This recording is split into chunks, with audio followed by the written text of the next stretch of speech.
Good morning class, this is your English session. Everyone take out your book buzzword. Class, previous class में मैंने आपको एक बहुत ही interesting सी poem read करवाई थी, द लिटिल प्लांट, जिसका नाम था एक लिटिल प्लांट यानी कि नन्हा पौधा। और जो इस पोएम के जो पोइट हैं वो हैं Kate Louise Brown. Kate Louise Brown इस पोएम की जो पोइट है।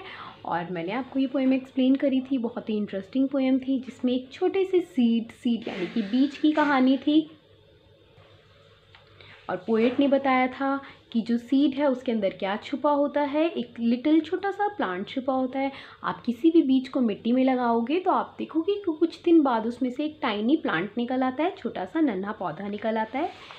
क्लास, आज हम इसकी back exercise and question answers करेंगे। क्वेश्चन आंसर्स मैं आपको नोटबुक में एक्सप्लेन करूँगी। और यहाँ पर है enjoying the poem, right one more rhyming word of your own. Rhyming word आपको लिखना है। राइमिंग वर्ड क्या होता है? जिसकी साउंड बिल्कुल मिलती जुलती होती है, ठीक है। यहाँ पर 2 वर्ड्स आपको पोएम में से लिखे और एक आपको खुद लिखना है, डीप स्लीप। और यहाँ पे 3rd वर्ड आप लिखेंगे weep, light, bright, might. Rhyming words में क्या होता है, जो एंड में जो अल्फ़ाबेट्स होते हैं वो बिल्कुल सेम होते हैं और इन्हें बोलने में एक जैसी आवाज़ आती है। डी पार्ट जो है वो जस्ट फॉर फन है, मतलब एक मज़े के लिए एक एक्टिविटी है। मैंने यहाँ लिखा है do this activity at home. ये एक्टिविटी आपको घर में ज़रूर करनी है।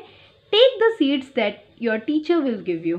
यहाँ पे आपको वो सीड्स लेने हैं जो आपकी टीचर आपको देंगी। तो अभी आप स्कूल में नहीं हैं, ऐसा जैसा कि आप जानते हैं कोरोना वायरस डिजीज़ की वजह से आप घर में हैं, तो आपके पेरेंट्स आपको जो भी सीड देंगे, जिस चीज़ के वो बीज आपको देंगे, आपको वो लेने हैं। Go out into the school garden. आपको गार्डन में जाना है। अगर गार्डन नहीं है आपके घर के आसपास में तो आप क्या करोगे, इसको आप अपने घर में एक पॉट में, एक गमले में उगा सकते हो। Make the hole in the ground with your thumb. आपको अपने थंब की हेल्प से उसमें एक होल बनाना है, छेद करना है मिट्टी में। Put the seed in the hole, और उस होल में आपको वो बीज डालना है। Cover the seed with some soil, और जो मिट्टी है उससे आपको सीड को अंदर दबा देना है, ढक देना है। Water the seed every day, और हर रोज़ आपको उसमें पानी भी डालना है। Write how long it takes for your seed to grow into plant.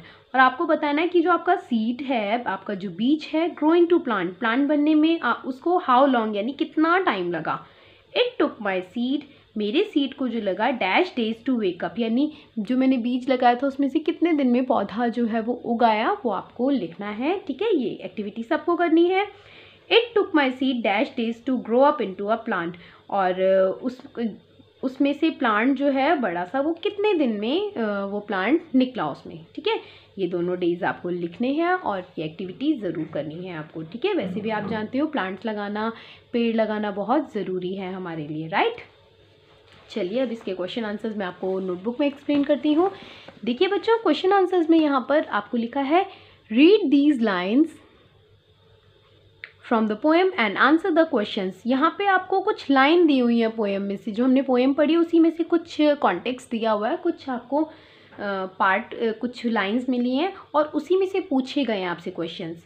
First question है, चलिए मैं आपको नोटबुक में एक्सप्लेन करती हूँ। देखिए मैंने यहाँ पे पोएम की जो लाइंस आपको दी हैं वो लिखी हैं। इसी तरह से आप नोटबुक में ये काम करेंगे, मार्जिन लाइन के पास में डेट डाल के और पोएम का नाम लिखेंगे, the little plant. In the heart of a seed buried deep so deep, यानी जो हार्ट है सीड का, सीड के दिल में बहुत गहराई में क्या दबा है। फर्स्ट क्वेश्चन इस लाइन में से जो पूछा गया है वो है what can be found in the heart of a seed. जो सीड का हार्ट है, जो सीड का दिल है, उसके अंदर क्या हमें मिल सकता है। तो इसका आंसर आप लिखेंगे अ लिटिल प्लांट, क्योंकि हर बीज के अंदर एक पौधा छुपा होता है। उसको ज़रूरत होती है उस सीड को कि आप उसको सॉइल में, मिट्टी में दबाओ और उसको एवरीडे उसको वाटर दो, मतलब उसमें पानी डालो, और जब उसके ऊपर सनलाइट पड़ेगी, पानी जब उसे मिलेगा, मतलब उस यही सब उसका प्लांट का खाना होता है, तो उसमें से सीड में से क्या होगा, एक लिटिल प्लांट निकल आएगा। What will it grow into over time? और जब जैसे जैसे समय आगे बढ़ेगा वो बड़ा होकर क्या बन जाएगा। It will grow into a tree। जो नन्हा पौधा है आप जानते हैं वो बड़े होकर क्या बन जाता है, एक ट्री बन जाता है, बड़ा पेड़ बन जाता है। सेकेंड आपको पोएम में से लाइन दी गई है, wake and creep to the light, who said this to whom। wake यानी उठो, and creep to the light, creep यानी आगे बढ़ो रेंग कर लाइट की तरफ, रोशनी की तरफ।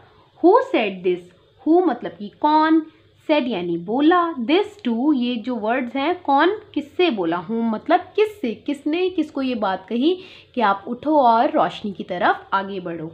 The sunshine said this to seed, ये बात जो है वो सनशाइन ने बोली थी। सनशाइन यानी कि धूप ने, जो सूरज की किरणें हैं उन्होंने बोली थी टू सीड बीज को, कि उठो और क्रीप करो लाइट की तरफ। Okay, so these question answers you have to do in your notebooks in a very neat and clean handwriting, और साथ में आपको इसको लर्न भी करना है। So that's all for today. Thank you so much.